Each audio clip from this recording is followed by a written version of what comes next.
Okay, hello everybody, and welcome to another one of my little video tutorials. Some people might find them interesting, most people won't. Anyway, what I'm going to do tonight is do a video on the masking section in Lightroom. The masking section in Lightroom is something you may have used, you may not have used, but it's a pretty powerful thing, and it's not to be confused with layer masking in Photoshop. That's entirely different. This is to, I suppose, locally adjust different parts of the image, and it does it very, very well. There are a number of tools in there to use, and it can really help.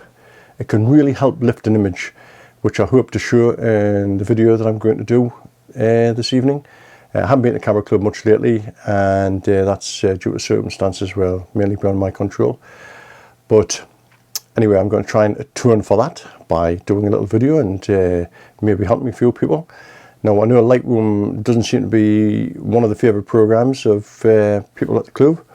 Most people seem to be tuned into Affinity and Photoshop Elements and the like, but still, you might get something out of this. You might decide, hang on a minute, I want to go at that. This could really help with editing my images.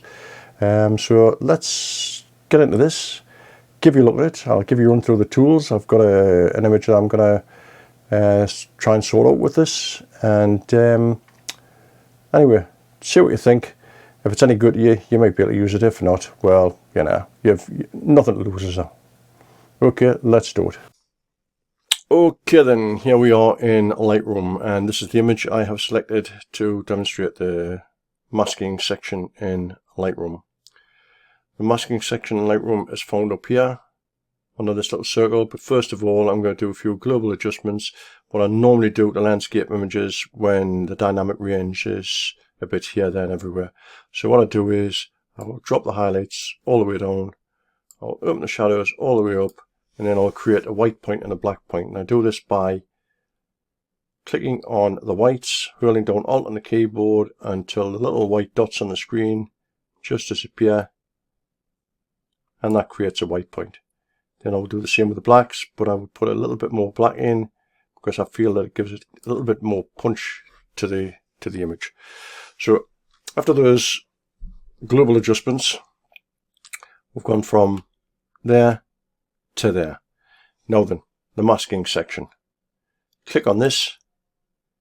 This brings the masking section up, and we have all these options here. You've got select subject, select sky, select background, select objects, select brush, linear gradient, radial gradient, a couple of range masks, luminosity and color range, and then there's one for people, but that would be a separate video because that's a little bit different to what this is, a little bit more complicated. However, it really does some great things for selecting people.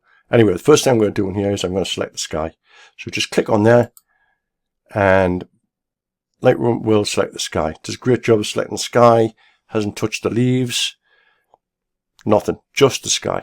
Okay, so you're free to work only on the sky. So we'll go over the top a little bit just to show how it's done, and we'll drop the exposure on the sky. Right, we will open shadows up a little bit on the sky, give the whites a little bit of a boost, and just get a little bit of punch with darkening the blacks. Drop down to the effects panel, a little bit of clarity, a little bit of texture, and basically that's the sky. So we've gone from there to there. Okay then, so what's the next thing we need to work on this image? Well, obviously I would say the car. That's the main subject of this of this image. So to work on the car, we will go to plus, create a new mask, and select subject. Now I'm imagining that, yes, there we go, it has selected the car straight away. Nothing else, just the car. So then we just start in the panel again, do whatever adjustments you want to do.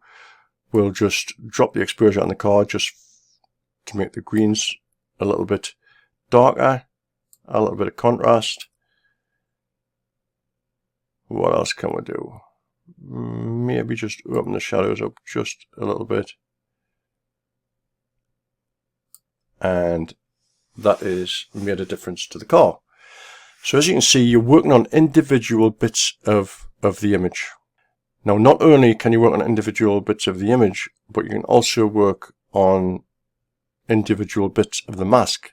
You might ask yourself, well, how can I do that? Well, if you just come up and hover over the mask here and go to these three dots, you'll come and you'll see something intersect mask with.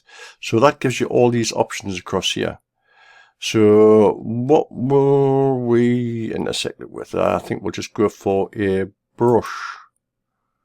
Okay, so we've got the brush here, right? We'll show the overlay to see what we're doing, and then just brush in on the front part of the car. I'm doing this pretty quickly, but like, you know, you could take your time with it. Okay, so now we are only working on that part of the car. So just to show what we're doing, we could drop the exposure a little bit on it. Okay, add a little bit of black. Let's get rid of the overlay just to add a little bit of black. And what would do? Raise the highlights a little bit. Yep. And all I'm doing here is just showing you what you can do. Okay, so now we could create another mask, because I've never tried to intersect a mask twice. There might be a way of doing it, and if anybody can enlighten me on that, let me just get rid of this. If anybody can enlighten me on that, well, feel free to do so. So plus another mask, I'm going to select this. No, what I'm going to do is I'm going to select an object, right? Select an object, and we will use the brush to select maybe just the wheel. Right? Now then, as you can see, all we're going to do now is work on the wheel. So let's try and make the wheel a little bit darker. Just drop it down, black into it. Maybe lift the whites. There's a little bit of white in the middle of it. Just lift that up a little bit.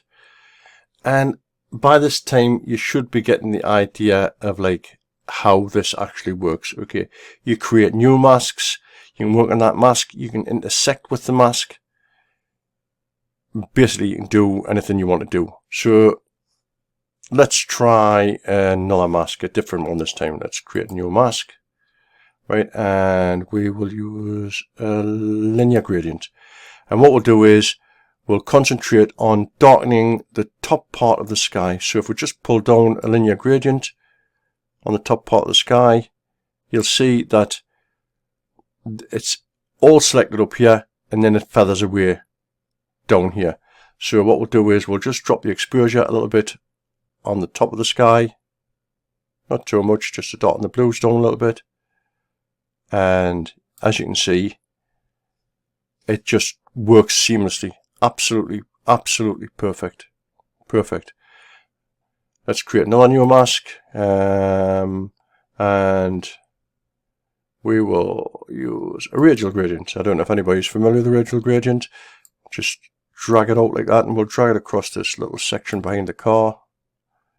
Just move it across a little bit. Pull it in a little bit. Okay. And maybe just darken that area down ever so slightly. Just like that. A little bit, maybe give it a little bit of clarity for a little bit of definition. Not that much. Alright.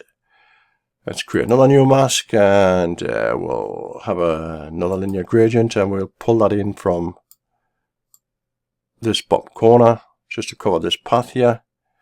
And I think what we'll do with this is just work on the shadows and drop the shadows a little bit just to give them a little bit more definition. And it kind of matches across here. Anyway, probably, you know, probably not the best example, but anyway, it does the job.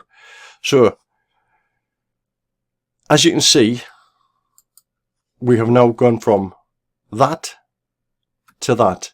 A few global adjustments and a few local adjustments using the masking section in Lightroom. And I think you would agree, right, that it's a pretty good way of selecting different bits and pieces of the image. I would encourage you to give it a go. You have nothing to lose and everything to gain, as with everything in editing photographs. And I hope you've got something from this. And if not, there's nothing lost really anyway. So until the next time, take this away, give it a go, and there's the finished picture just to have a quick look at. And if you've watched this, thank you for watching.